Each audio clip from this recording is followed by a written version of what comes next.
Hello, I'm back with a scent of the day today, and it's the Sunday before Memorial Day in the United States. It's the end of May, and the one I wanted to do today was, I just recently came back. I stopped doing any fragrances, even buying fragrances or making any pictorial scent of the days for my Facebook groups or other groups from friends and them, and or videos.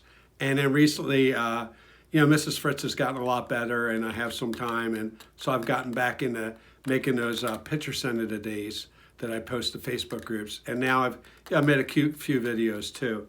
And so since then, I also ordered a couple discovery sets from some like international niche brands, but I really wanted to go back to some of the North American indie brands, and I'm finding myself more leaning towards them, especially in the summer. In the summer, I like to wear stuff that's different because I'm out more. In the winter, I'm home and I'm in the house. It's me and Mrs. Floss, and we're just in more time. I mean, I do go out. I go to meetings and stuff, but in the summer, I'm out and about more. I'm at parties. I'm at barbecues. I'm wherever, and I like to wear unique stuff in the summer. So I can wear all my blues all winter, but I'd rather wear something unique if I'm going to go somewhere. And these indie brands, they seem to have these unique interpretations or unique designs, And this one is called ForTheScentOfIt. It's a guy named Michael Schrammel. He's in Wisconsin, and if you know, you know. I saw him on an interview, a live that he did with Brian from My Two Cents. It was a 2-hour long live, and I was in the comments. And so I got to watch them just talk fragrances. That's all they did was talk fragrances and talk about his line and how he got into it, making fragrances and all of that. And it really, his passion really intrigued me. And I really wanted to, at least sample his stuff. And then when I sampled it, I really liked it. There wasn't one I didn't like. When I've got that first set of samples. And on his website, you can actually order, when you order a sample kit, you can say which ones you want by number. And then that's the ones you'll get. So you get like a build your own discovery kit. And so I did that once, I did that twice. And since I came back, I've done it again. I have, I think, 6 of these, and then I have one bottle.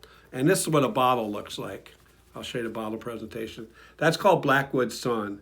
So I do have a bottle. They're real nice. I mean, people say a lot about the bottles are nice, and they come in this thing. So, and this is a good fragrance, Blackwood Sun.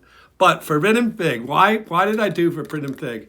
Actually, when I went back to Michael, I think it was like 2 weeks ago, 3 weeks ago, I went and looked at his website. I ordered everything new as a sample because I knew I liked every sample I got. And then I wanted one in particular that he's followed since then. It's not on his list, but he happened to have enough for a decant at least. And that's called Stone Roses. So I got that. But then I said, oh, well, let me get a decant of Forbidden Fig because this is the one I originally wanted to get on that very first time I seen him. And I liked the story of it. I liked how basic it was. He described it as just being fig. It should remind you of a fig tree, sitting under a fig tree. And there's some poem that goes with it. I don't know the name of it, the Bell something. I think her name was Sylvia Pratt, maybe. And anyway, there's a story about just being under a tree and imagining your life coming from that tree. So that was his inspiration. And I guess he put it with a fig tree, and somehow he made this. And there is a good video on this. There is one good review on this that I know. That I looked at. There's probably other good reviews, but the one I know is Redolescence. And he got his from Cephalabon. Cephalabon is a magazine that does fragrances. It's an online magazine. If you love fragrances, you would probably subscribe to this online magazine. And they do interviews with perfumers, both known perfumers and indie perfumers. And anyway, Cephalabon, I guess, sponsored a video with Steve Redolescence, and so he made one of these, a video on this Forbidden Fig, and I didn't really know much about fig. before I sampled it.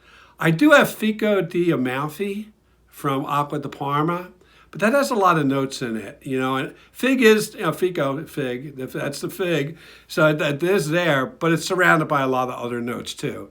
And you know, it's not a designer, I guess. It is sort of niche, but Acqua di Parma just makes perfumes. There is another one that Stephen mentions. He says diptyque, and I think that's Philosophos. Is a fig one. He says this is more like Philosophos, which is more basic fig. If you're a fig lover, that's the one you would want to do.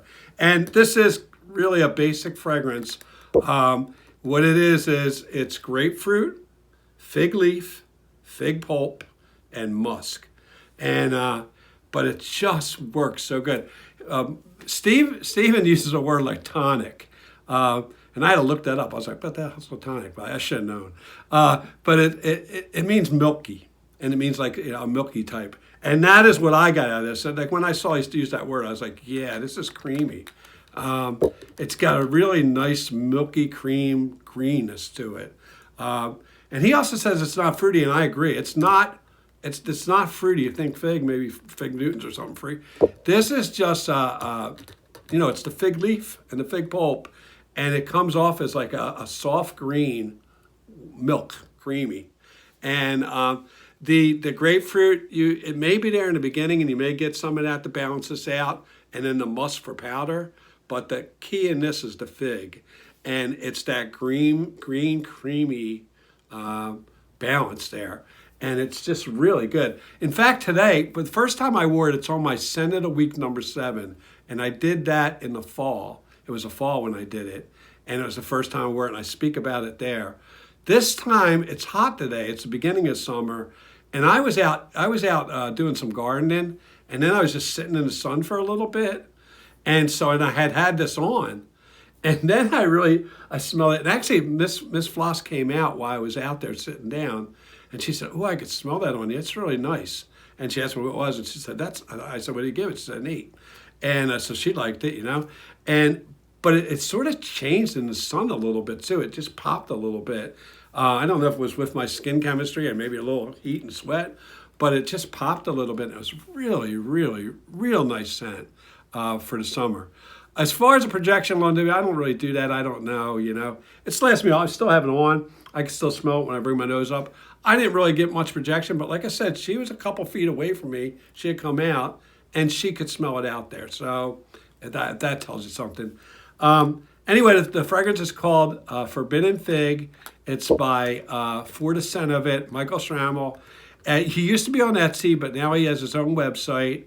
And if you know, you know. I mean, one thing I will say, Fragnatica, this is like a 3.5, but be careful of that, because when you read something on Fragnatica, you know, that's an average of all their things. Well, there's two, and it's just crap, you know, and then there's one, I love it. So, you know, you get a 3.5.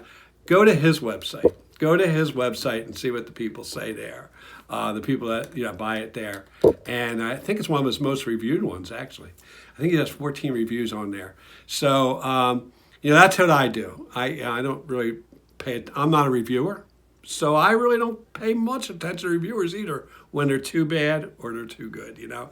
I try to imagine what it's going to smell like by the notes that I already have in my other perfumes. And then I go with that. There are people that have the same taste as me, and I know that. And so I trust them a little more on certain notes. But normally I just do what you're supposed to do and wear it for you. You know, you try it. And that's why I said he has samples, and you could build your own sample case. So, you know, there's no reason not to sample something before you buy. So with that, be kind. Please be kind. Please help me be kind. That's why I have this shirt, to remind myself to be kind. That's why I have it on my arm. And, you know, kindness starts with me. I have to start being kind to other people if I want the world to be kind. And so have a nice day, and I'll see you when I get back. Bye.